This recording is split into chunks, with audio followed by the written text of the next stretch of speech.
Hello guys, मैं शिल्पी मिश्रा, आपकी English educator. मैंने आपको पार्ट ऑफ स्पीच में 8 पार्ट्स बताए थे और आज मैं उसी पार्ट ऑफ स्पीच का पहला टॉपिक लेके आई हूँ, नाउन। वैसे तो नाउन क्या है? नाउन बचपन से कहा जाता है, noun is the name of a place, animal और थिंग। सही बात है। नाउन क्या है? नेम, प्लेस, एनिमल और थिंग को जो बताए वो नाउन है। लेकिन आज की डेट में हम ये टेबल, ये फोन, मैं, सब नाउन है। बस क्या है, हमारी नाउन की कैटेगरी, एक हमने नाउन की कैटेगरी बना दी है। तो इन शॉर्ट हम ये कह सकते हैं कि हमारे आसपास जो भी चीजें एग्जिस्ट करती हैं, चाहे वो लिविंग थिंग हो या नॉन लिविंग थिंग, वो नाउन है। तो नाउन क्या है? Noun is a name of a person, noun is a name of a person, place, animal और thing। तो नाउन क्या है? Noun is a name of a place, person, animal और थिंग। हमें समझना क्या है? हमें नाउन तो समझना ही है, लेकिन हमें ये समझना है कि इस नाउन की कैटेगरी को कितने भागों में बांटा गया है और उनको कैसे आइडेंटिफाई किया गया है। जैसे नाउन्स के कितने टाइप होते हैं, नाउन्स की कैटेगरी क्या है? Types of noun, types of noun. First है प्रॉपर नाउन, सेकंड है कॉमन नाउन, थर्ड है कलेक्टिव नाउन,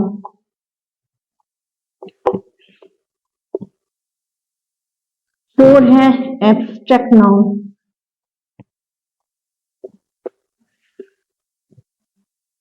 और 5 है मैटेरियल नाउन।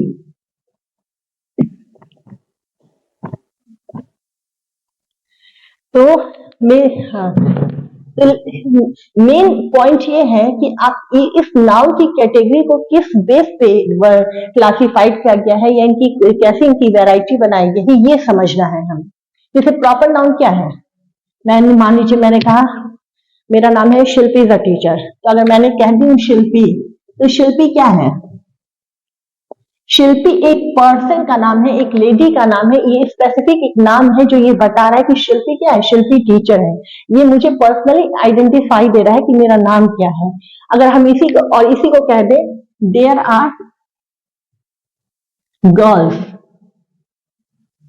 या वुमेन, अगर मैं ये वुमेन कह दूं तो ये क्या है? ये वुमेन क्या है? ये कॉमन है। अगर शिल्पी नहीं, मान लीजिए यहाँ पे शिल्पी, सीता, सरोज, अगर यहाँ पे सारी लड़कियां इकट्ठा हो गई तो इन लड़कियों को अगर हमें कॉमन रूप में आइडेंटिफाई करना हो तो मैं ये थोड़ी कहूंगी Shilpi, Sita, Saroj are gathering together. मैं क्या कहूंगी? There are so many women gathering in the park. मैं ये कहूंगी। तो वुमेन मतलब प्रॉपर नाउन वो, ये जो एलिमेंट्स हैं वो जब एक जगह इकट्ठा होंगे तो वो कॉमन नाउन हो जाएगा। अब यही सारी गर्ल्स या यही सारी वुमेन्स जो है, मान लीजिए गर्ल्स गई स्टडी करने, गर्ल्स क्या होंगे?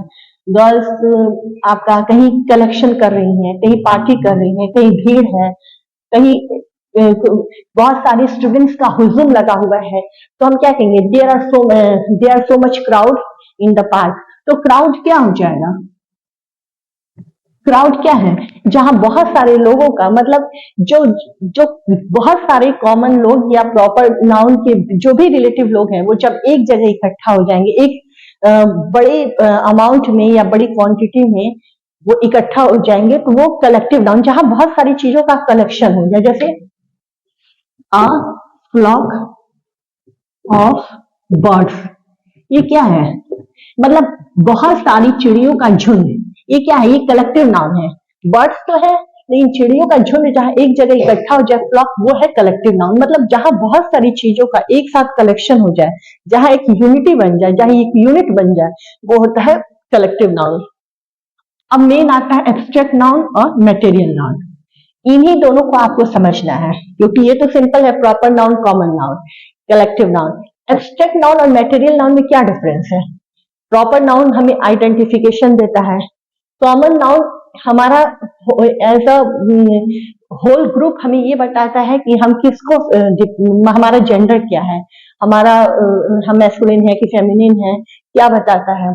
कलेक्टिव नाउन ये बताता है कि जहां बहुत सारी चीजों का एक ग्रुप इकट्ठा हो जाए, जैसे मैं मान लीजिए टीम ऑफ प्लेयर्स। टीम क्या है, बहुत सारे प्लेयर इकट्ठा मतलब कलेक्ट हो गए, जहां कलेक्शन हो गया वो है कलेक्टिव नाउन। एब्स्ट्रैक्ट नाउन और मटेरियल नाउन में ही डिफरेंस है। डिफरेंस क्या है, ये नाउन है, जैसे हमने कहा कि noun is the name of a place, animal और थिंग, ये है, लेकिन इसका ना कोई नाम है ना कोई वो है। एब्स्ट्रैक्ट नाउन ये जो जिसको हम अपनी पांचों सेंस से, आईज, ईयर्स, नोज, जिनको हम क्या कहते हैं, ना देख सकते हैं ना टच कर सकते हैं, सिर्फ हम फील कर सकते हैं, वो हमारी इमोशन है। जो एब्स्ट्रैक्ट नाउन है जो हमारे इमोशन को बताए, जैसे मान लीजिए सक्सेस। सक्सेस क्या है, सक्सेस क्या आप देख सकते हैं? नहीं, सक्सेस आप देख नहीं सकते, सक्सेस को आप फील कर सकते हैं। अगर मैंने कोई एग्जाम क्वालिफाई कर लिया तो मुझे एक फीलिंग आएगी कि मैं सक्सेसफुल हूं, मैं सक्सेस हो कर लिया हूं, लेकिन क्या आप सक्सेस को देख सकते हैं? नो। या हम कह दें शी इज वेरी हैप्पी, तो क्या आप हैप्पी को देख सकते हैं? नहीं। हैप्पी एक खुशी की फीलिंग है जिसको आप सिर्फ फील कर सकते हैं, महसूस कर सकते हैं। तो एब्स्ट्रैक्ट नाउन वो है जो हमें ना तो दिखाई दे ना तो सुनाई दे, only we can feel it, if that is abstract noun. और मटेरियल नाउन जो हमें किसी चीज का मटेरियल मतलब किसी तत्व के बारे में बताए, जैसे गोल्ड, डायमंड, ये सब क्या है? ये सब है मटेरियल नाउन। तो मेरे कहने का सेंस ये है कि हमने जो रटा है कि noun is the name of a place, animal और थिंग, ये सही है, लेकिन प्लेस, एनिमल और थिंग को उनकी क्वालिटी के आधार पर, उनके नेचर के आधार पर उसे पांच उसमें क्लासिफिकेशन उसका किया गया है, पांच ग्रुपों में। आज की डेट में नाउन को एक और रूप दे दिया गया है, काउंटेबल और अनकाउंटेबल नाउन।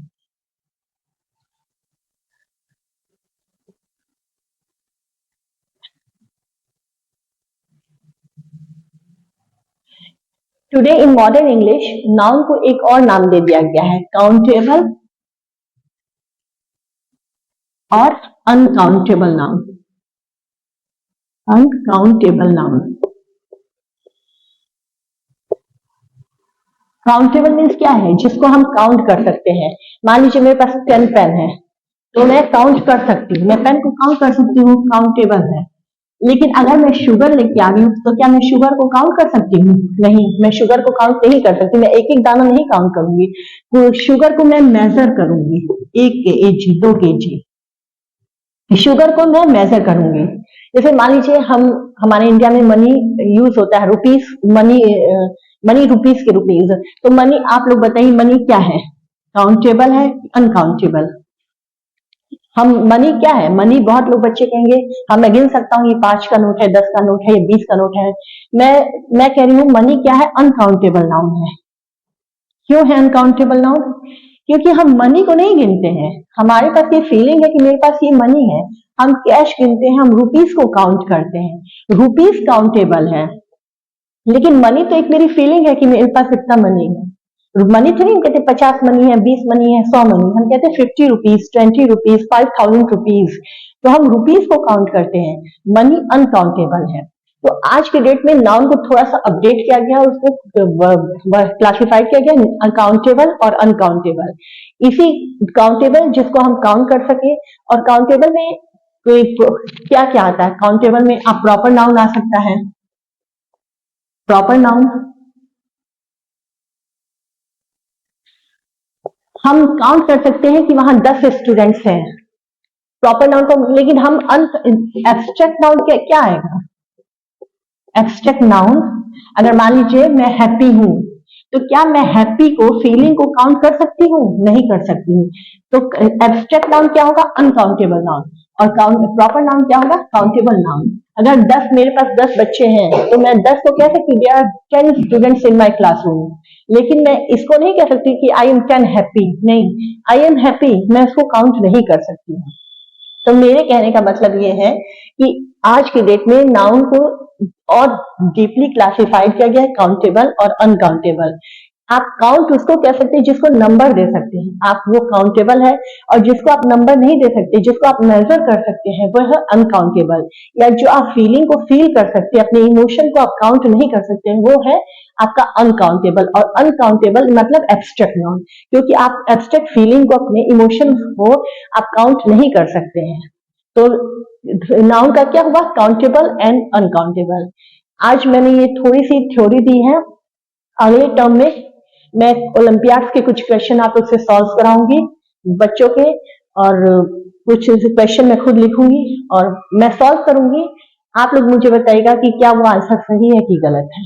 ओके, तब तक आप लोग इसको देखें और इसको समझिए कि नाउन्स को कितने इसमें डिवाइड किया गया है, अपडेट होने के बाद नाउन को कैसे काउंटेबल अनकाउंटेबल में किया गया है।